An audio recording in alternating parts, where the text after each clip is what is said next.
Yeah, sure. Hi everyone, welcome to Bold and Green Podcast. We're here today with Dr Patricia Shamai, Senior Lecturer in International Relations at the Portsmouth University, and Louise as usual. Hello. Jack and Rami are off not doing stuff today. They're on hiatus. Yeah.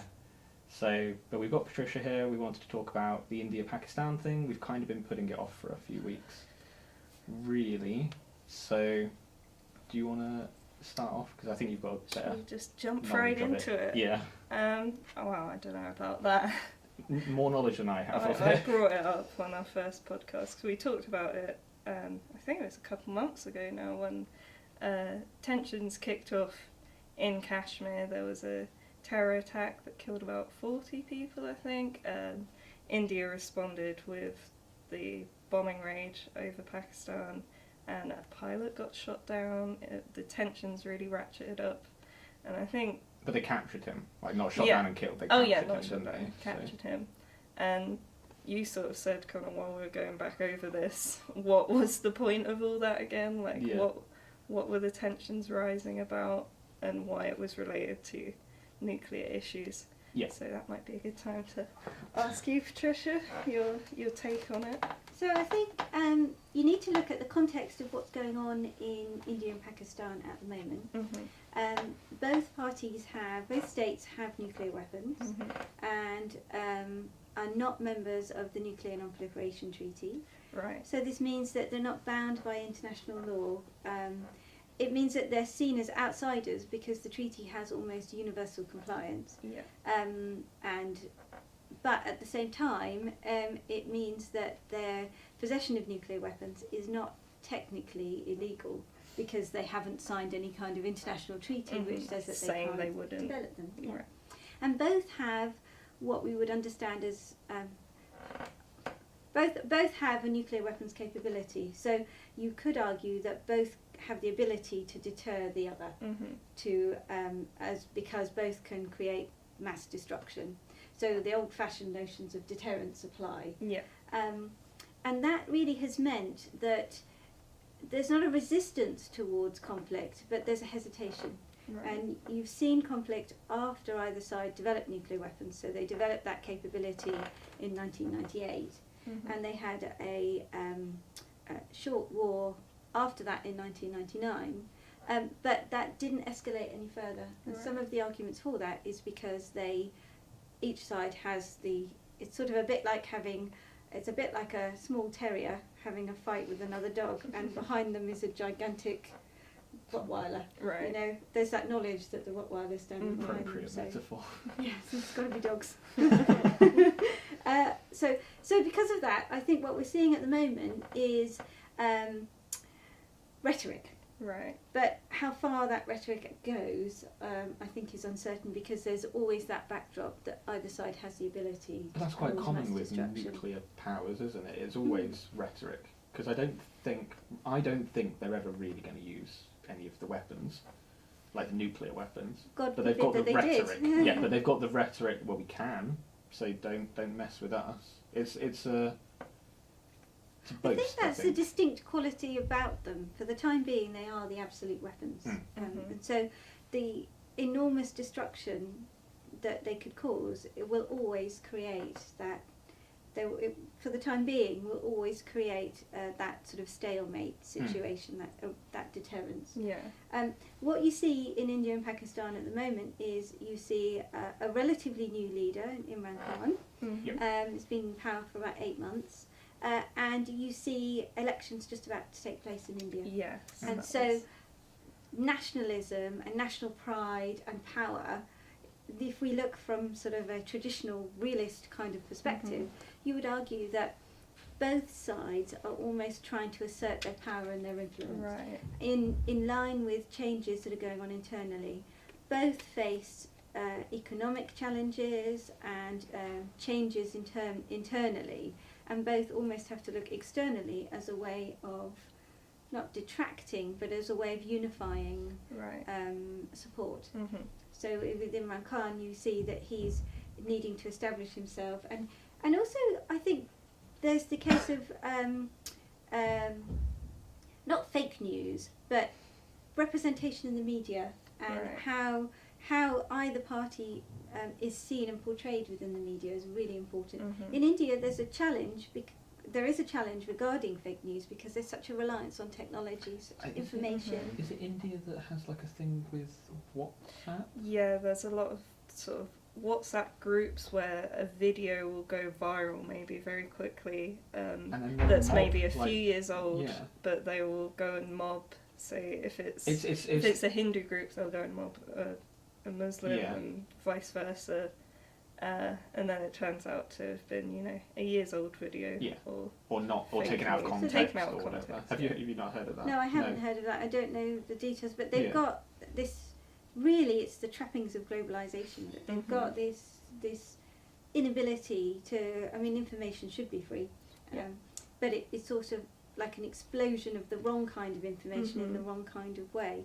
I And I guess think- there's not as much regulation as well because it's sort Yeah. of sprung up so quickly. Well, this is it with any form of social media. If the information's out there, Mhm. anyone can get hold of it at any time. It's this instant communication. Yeah. So you see that in India, and of course, if you've got an election, the BJP, which is the party that the leadership in the current leadership hold, their leader Modi is going for re-election. Well, it was the BJP that was in power when India first developed its It's a very its slow nuclear missile. capability. First developed its nuclear Right. capability, and that was very much seen as a symbol of national pride Mhm. and linked to religious symbolisms. The names of the individual missiles are tied to important religious characters and Yeah. stories. I'm And guessing in that's kind of Pakistan, like it's what we very do, similar. isn't it? With what we used to. I don't know how much we do it now necessarily, but it's what we used to do with ships, isn't it? Yeah. Give them all Right. the, They're, all the it's, names. they're and- symbols of yeah. national pride and Mhm. status. And in Pakistan, you've got a new kind of leader who has a sort of an image and a reputation as being seen as being not pro-Western, but personable and easy to communicate with Yeah. and eloquent. Right. And so you've almost got like a media war happening. Mhm. And underlying it are economic pressures, poverty, Mhm. and huge social divides which both sides face, religious and social tensions. Mhm. And so I think the symbolism, the nuclear symbolism, and the tensions that we're seeing are almost sort of a way of detracting from what's going on Right. inside. It's the bigger thing to focus on because it's easier to Mhm. get your head around rather than. Is it India Yeah. still has massive like caste system and Yeah, caste system's still very much Yeah. alive in India. But I think also you've got the sort of the need for some social changes in both countries, and underlying all of that, you've got 21st century security threats. So Right. you have got the issue of terrorism and the need to counter and address that. You've also got the issue of minority groups within the states, much as you have everywhere else, who are not necessarily under the control of the state, Mhm. but are a security threat. yeah. So there is genuinely a security issue there. Mhm. Under the backdrop, like I say, a little bit like the terrier with the Rottweiler behind him, under that backdrop all the time of either side has the ability to cause all-out destruction. Mhm. So I think India and Pakistan is a fascinating. Yeah. Fascinating. Well, that's why when study. we've mentioned it over the last couple of months or whatever, it's literally just been, we'll talk about what's just happened in the news, but we're not going to get too much, like some of the Yeah. topics we get really, really into. Mhm. But this one we were like, not just yet. Because we wanted to get you to talk about it because we Yeah. know you know a lot more Well, I about think it. that overlying all of it, you've got the superpower, the ex-superpowers, but the large powers, China and China's modernisation, military modernisation Mhm. policy. That's very important to India and Pakistan. Yeah. China is arguing that Pakistan's response to the current conflict is very moderate and reasoned, and I think India is seen as not allied to the United States, but associated with the United States. Right. And so again, you've got old-fashioned, if you see it from a realist perspective, these old-fashioned tensions Mhm. bubbling, and again promoting this desire and this need for both sides to show their military prowess and strength. You know, they're still players in the world. Mm. And I think we're seeing that across the world. It's almost like a reinvention of national pride and image. Right, It's everywhere. Yeah. So it's sort of gone hand in hand with that resurgence in nationalism that we Yes, sort of it's talked like about these seeing in huge the West. contrasts between multilateralism and globalization, and then at the same time, populism, nationalism, and It's like a reverse wave it's type strange, thing. yes. Like we've got the wave, The yeah. waves of Using that. democratisation. We've got it, and now we're kind of going. Some places are There's pulling a back bit a of a little bit, pullback, yeah. and with the kind of security aspect, and Trump obviously with the, I don't know what the treaty was called again now that he just pulled out of. Yeah, that's probably going to be something related in terms of the nationalism. Like he just don't want to be involved in that. Let's just focus on what we're doing. It's sort of like, I feel like there was a point maybe in the 90s, because that's when everything was kind of great for multilateralism, that people really thought there could be like a nuclear-free world. And that I hope that one day we can achieve that. I think there's still a lot of people that believe that. This is the conversation we're having with Certainly Jack, what wasn't it, I would like obviously? to see, Yeah. but It's optimistic, isn't it? well, the challenge is. I don't think it's realistic. Well, I think the challenge is once the knowledge is out there, once you've opened Pandora's box, how do you put close it? back in? Yeah. And I think that's really the biggest problem that we have. But there has been huge progress towards non-proliferation, not necessarily disarmament, but non-proliferation. And there's definitely, if you could say goodwill, there's definitely a recognition of the importance of non-proliferation initiatives. I think Donald Trump's very interesting because he is demonstrating a different kind of deterrence. So he's trying to promote almost the image that he operates for himself. Right. So not that he's irrational, but that he doesn't follow the norms.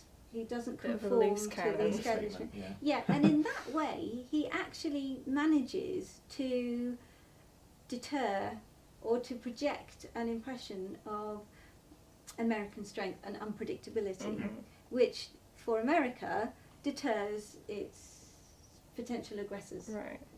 So I think Donald Trump is quite interesting in his actions, and his rhetoric sort of follows that. He uses Twitter. He goes directly. He doesn't, he makes the impression. I mean, in reality, the president has to comply with a huge amount of checks and balances. But there's always that possible uncertainty. Well, he is the president, and he could He can just do something if he did want to. Yeah. And I think that projects a new type of image. Again, it's using social media in a new kind of way. For better or worse. Yeah, and Who knows? the INF Treaty and the arguments that the United States are making, they're sort of they're demonstrating, they're reflecting a movement towards a modernisation of forces that we're seeing amongst all of the large powers. We mentioned China's modernisation of forces, but the United States has gone through a modernisation programme. Russia has gone through a modernisation programme. And so you're seeing the development of more innovative and destructive conventional, sort of, can use that term, conventional weapons. So hyperbolic weapons and sort of new types of bombs and smaller, much smaller tactical nuclear submarines and, sort of the James Bond style Drones and technology. special pens. So that's interesting because it's almost could be considered a side effect of maybe non-proliferation being so successful. Possibly. That states have sort of tried to circumvent that and thought, how can we still That's why it's project a diverged, bigger and bigger threat? Yeah, we can advance without necessarily crossing Having that to step line, over that line, crossing that threshold. Yes, definitely. Well, we know that's line. Like, what other lines do we have? Chemical weapons, mostly. The world has signed an Yeah. agreement where they would completely remove chemical weapons. Those are prohibited weapons. I think those are a bit harder to not use. Like, nuclear weapons are a bit of a big deal. If you use them, it's gonna be mass massive effect, mass effect. destruction. People are going to know about it. It's going to be hard to hide it. But then so is Chemical weapons are not necessarily hard to hide. That's not what I'm getting at, because I don't think they're hard to hide. But they're too easy to make and produce. Like, they're way easier than nuclear They're weapons. Available. Yeah. They're seen as the low-hanging fruit. Yeah. They are available, but they are. There are still challenges associated with sort of developing and utilising and weaponising a chemical weapon. If you were to put it on as a terrorist attack or in any other way, there are still a huge number of risks associated with chemical weapons. But yes, we're seeing again almost a sort of resurgence, and definitely the concern is a normalisation of chemical weapons. But we're seeing a breaking of that taboo because chemical weapons have been used. The question is who used them and within what context of use. So the norm is that chemical weapons cannot be used by states, and states have agreed. You know, the assumption was always that states would use these weapons in a conventional sort of context, as in a regional war or a larger standard scale traditional war. conflict type thing. Yeah. And now we don't. And now have we're loads of seeing them non-state within actors. interstate conflict, and also as a form of assassination, which is not new. We've had instances of that in history. So again, I think we're seeing a changing context of use, and the established norms and prohibitions concerning these weapons need to adapt to this altered context, this 21st century context. Right. So lots of international treaties need rewriting then. The treaties need to modernise it. I'm not necessarily rewriting, but then they need to. The NPT has been very successful with this because it addressed the spread of nuclear materials and the threat of nuclear terrorism. And President Obama, when he was president, he addressed this with his Nuclear Security Summit. And I think the Chemical Weapons Convention needs to modernise and adapt. The Resolution 1540 of the UN addresses the spread of nuclear materials. There needs to be something similar for chemical weapons to try to incorporate this altered context of use. And that, I think, will be a challenge. So what do you think about Trump pulling America out of the, was it INT? INF, sorry, yeah. Like, what do you think that means? Because did you say Russia's pulling out now as well? Well, yeah, the whole reason the US sort of notified their withdrawal was that Russia had been repeatedly sort of flouting or breaking it. So I wonder what's your take on that? Do you think it was justified? I think that this ties in with the development, the modernisation programme. I think the United States is trying to send a strong message, and Trump almost has to send, much like we were talking about his unpredictability, he has to send a message that he's in charge. And I think this is a way of sending the message that he's in charge. Right. I don't think it has a huge amount of significance, but it's a direction that a large number of states have gone in. And if you look at the American national security strategy, it's recognising that there are increasing threats from more localised use of nuclear weapons, more tactical use of nuclear weapons. Bearing in mind that a tactical nuclear weapon carries the equivalent destruction as the bombs that were dropped on Hiroshima and Nagasaki. So we're still talking mass. No small fry. They're still nuclear weapons. They're still, you'd know. Yeah. You'd know about Just it. a bit. It. Yeah. So I think that it's very interesting in terms of the direction of modernisation of strategic forces by states and the future direction of security and security threats. Definitely a time when there's a lot going on. Yeah. Anything else you want to add? No, I think that's all I'll just ask you, because I've always wanted to ask this, with you being our nuclear weapons expert. Which school of thought do you subscribe to in terms of proliferation? So I'm going to forget the theorists' names now and look like an idiot. But obviously there's the school that believes that more states should have nuclear weapons, and that sort of would make the world safer, versus less nuclear weapons. So the more is better argument. That's the Yeah. realist argument. Right. My view, I'm a constructivist. Ooh. So I would say that I would like to try to promote the nuclear non-use norm and do everything that we possibly can to promote efforts towards non-proliferation. Right. So you don't believe human nature is set in stone? And you think the I don't norms believe, can I be? believe we can change. But constructivists do tend to sit on the fence a little bit between Mhm. realism and... Yeah, that's why Yeah. we all like So, constructivism, I think, in a essays. little bit. So I think you can't overlook the strategic advantage. But acquiring a nuclear weapon is not an easy process. It's No. very costly. You can't hide one.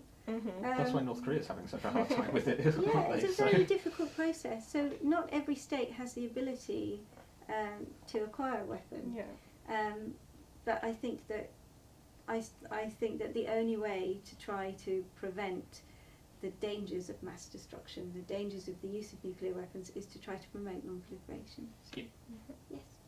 Very good answer. Cool. Cool. Right. Well, That's it. that was a nice little short episode for a change. Thanks a lot, Patricia, Thank for you coming very in. much. It's been Thank a you. pleasure. I think we'll probably have next week off. Yeah, we'll Yeah. take a break. Easter recess next Yeah. week, and then we'll be back hopefully with the full gang. Cool, yeah. Brilliant. Thank you very much. Thank Cheers. you. Bye.